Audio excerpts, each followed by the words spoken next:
আসসালামু আলাইকুম। সুপ্রিয় দর্শক বন্ধুরা, ইমরান আহমেদ সবাইকে শুভেচ্ছা জানাচ্ছি আমার ইউটিউব চ্যানেল থেকে। তো আজকে আপনাদের সাথে গুরুত্বপূর্ণ একটি বিষয় নিয়ে আলোচনা করব। তো বর্তমান অনেকেই গ্রুপে পোস্ট করে থাকেন যে অনেকের অ্যাকাউন্ট সাসপেন্ড হয়ে গেছে, অনেকের অ্যাকাউন্ট রিজেক্ট করে দিছে। তো আসলে এই সমস্যা কেন হয় এবং এর সমাধানই বা কী, বা যদি এই সাসপেন্ড বা রিজেক্ট হয় সেক্ষেত্রে কীভাবে সে অ্যাকাউন্টগুলো আবার ঠিক করা যায়, তো সে বিষয়ে এখন আপনাদের সাথে আমি আলোচনা করব। তো আশা করি শুরু থেকে শেষ পর্যন্ত এই ভিডিওটা আপনারা দেখবেন। আর যারা এখনও চ্যানেলটি আমার সাবস্ক্রাইব করেনি, আশা করব তারা চ্যানেলটি সাবস্ক্রাইব করে নেবেন এবং তাহলে নগদ সম্পর্কে অনেক ভালো ভালো পোস্ট আমি আপনাদেরকে দেওয়ার চেষ্টা করব। যাই হোক, কথা না বাড়িয়ে আমি কাজে চলে যাব। তো যে কথা বলছিলাম যে অ্যাকাউন্ট রিজেক্ট এবং সাসপেন্ড কেন হয়।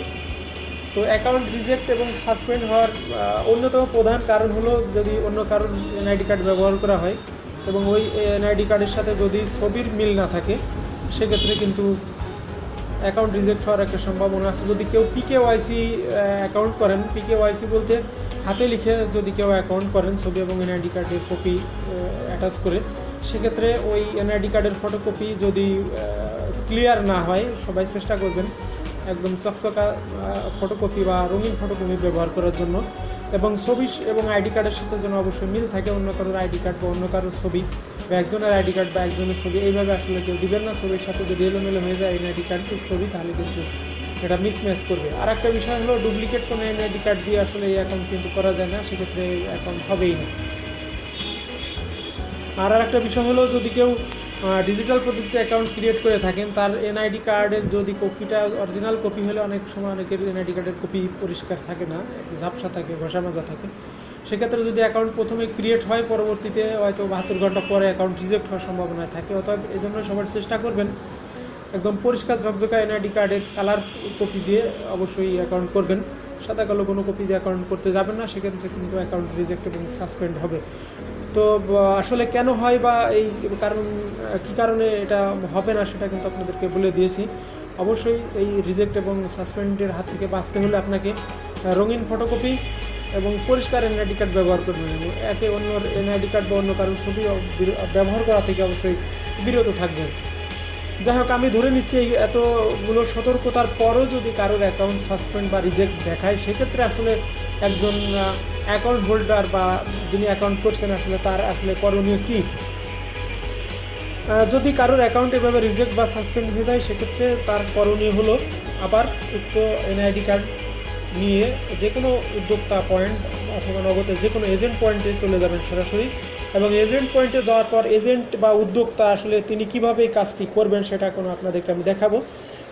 এজেন্ট এবং বা উদ্যোক্তা অবশ্যই তার অ্যাপসটি চালু করে নেবেন। যেমন আমি আমার অ্যাপসটি এখানে চালু করে নিয়েছি। চালু করার পরে এখানে বাম পাশে আপনারা উপরে বাম পাশে 3টে সাদা ডট দেখতে পাচ্ছেন। এই যে এখানে আমি এখানটাতে ক্লিক করব, উপরে বাম পাশে এখানে 3টা, এখানে ক্লিক করার পর এখানে মেনু ওপেন হবে। এই মেনু ওপেন হওয়ার পর এখানে 4 নাম্বার যে অপশনটা আছে কেওয়াইসি গ্রহণ, এই কেওয়াইসি গ্রহণ এই অপশনটাতে আমি ক্লিক করব। এই ক্লিক করার পরে আমি এটা ডিজিটাল পদ্ধতিতে না পেপার কেওয়াইসি পদ্ধতিতে অ্যাকাউন্ট আমি ঠিক করব, সেটা আমি এখন চূড়ান্ত করব। যদি আমি ডিজিটাল কেওয়াইসিতে করি তাহলে এই ডিজিটাল কেওয়াইসি আমি সিলেক্ট করব। আর যদি পেপারই করতেছে তাহলে পেপার সিলেক্ট করব। তো আমি ধরে নিলাম ডিজিটাল কেওয়াইসি। এখন এখানে মোবাইল নাম্বার দিতে হবে। এই মোবাইল নাম্বারটি কার দিবেন, যে অ্যাকাউন্ট সাসপেন্ড বা রিজেক্ট হয়ে গেছে, যে মোবাইল নাম্বারটা দিয়ে অ্যাকাউন্ট ক্রিয়েট করা ছিল সেই নাম্বারটি এখানে দিতে হবে। তো আমি এখানে একটু দিয়ে দিচ্ছি।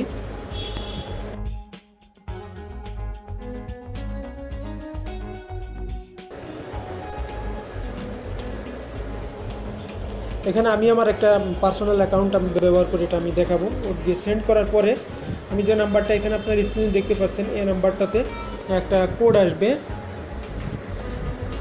6 সংখ্যার একটি কোড আসবে। এই কোডটা এখানে লিখে দিতে হবে অবশ্যই। এই কোডটা না দিলে কিন্তু কোনো কাজই হবে না। এবং এখানে আমি কোডটা লিখে দিচ্ছি 30। এখানে আমি কোডটা লিখে এবার আমি যাচাই করুন, এই বাটনটা আমি প্রেস করব। যদি সব ঠিক থাকে, কোড যদি মিসম্যাচ হয়, তাহলে পরবর্তীতে এখানে জাতীয় পরিচয়পত্র যে অপশনটা আছে সেই অপশনটা চলে এসছে। এখন আমাকে যেটা করতে হবে, জাতীয় পরিচয়পত্রটা এভাবে আমি স্ক্যান করে দিব। জাতীয় পরিচয়পত্র এখানে ক্লিক করে জাতীয় পরিচয়পত্রের এই প্রথম পৃষ্ঠাটা এখানে টিক দিলাম। টিক দেওয়ার পরে এই বক্সটাকে সঠিকভাবে আইডি কার্ডের মাঝামাঝি বসাবো, যাতে আইডি কার্ডের কোনো পাশ আসলে কেটে না যায়। এখন ফটো সম্পাদনের ডান পাশে সাদা যে টিক চিহ্ন আছে এটাতে আমি ক্লিক করলাম। এবার একটু নিচে নামাবো। নিচে নামানোর পরে এখানে ক্যামেরার যে দ্বিতীয় লোগোটি দেখতে পাচ্ছেন এইখানে ক্লিক করে এনআইডি কার্ডের লাস্টের যে অংশটা শেষ পৃষ্ঠা এটা আমি ছবিটা তুলে নিলাম।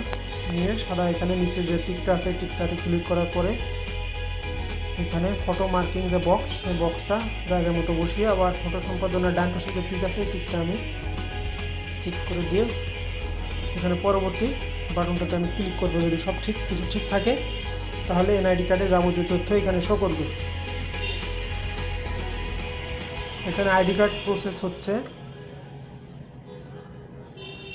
হ্যাঁ, আমি যারা আইডি কার্ড দিয়ে এই তথ্যটা আপডেট করব সেই তথ্যটা এখানে যাবতীয় চলে আসছে। এবারে নিচে ডান পাশে পরবর্তী বাটনটাতে ক্লিক করব এবং এখানে যে তথ্যগুলো আপনারা দেখতে পাচ্ছেন সব কিছু যদি ঠিকঠাক থাকে তাহলে পরবর্তী বাটনটাতে ক্লিক করব। ক্লিক করে এখানে ছবি সম্পাদনা,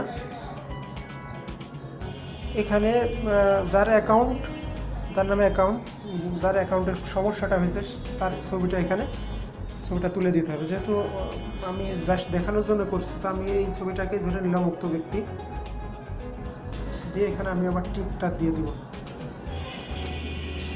দিয়ে এখানে ফটো সম্পাদনায় টিক। এবার পরবর্তীতে আমি প্রেস করলাম। অন্য ডকুমেন্টের এখানে প্রয়োজন নাই, এখানে স্কিপ করুন। এবার এখানে যে কোনো আইডি কার্ডে যে সিগনেচার আছে সেই সিগনেচারটা এখানে দিয়ে পরবর্তী বাটনটাতে ক্লিক করতে হবে। নিচে ডান পাশে যে পরবর্তী বাটনটা আছে এটা আমি ক্লিক করব না, তার কারণ এটা ক্লিক করলে ওই অ্যাকাউন্টটা আপডেট হয়ে যাবে। যেহেতু আমি অ্যাকাউন্ট আপডেট করব না, আমার পার্সোনাল অ্যাকাউন্টটা আমি দেখাচ্ছি। তো এই পরবর্তী বাটনটাতে ক্লিক করলে আপাতত কাজ শেষ। পরবর্তী 3 থেকে 5 দিনের ভিতরে, সাধারণত 5 দিন পরে অ্যাকাউন্টটা যদি সব কিছু তথ্য ঠিক থাকে 5 দিনের পরে অটোমেটিক অ্যাকাউন্টটা অ্যাক্টিভ হয়ে যাবে। তো এটাই ছিল বন্ধুরা আসলে এই নগদের অ্যাকাউন্ট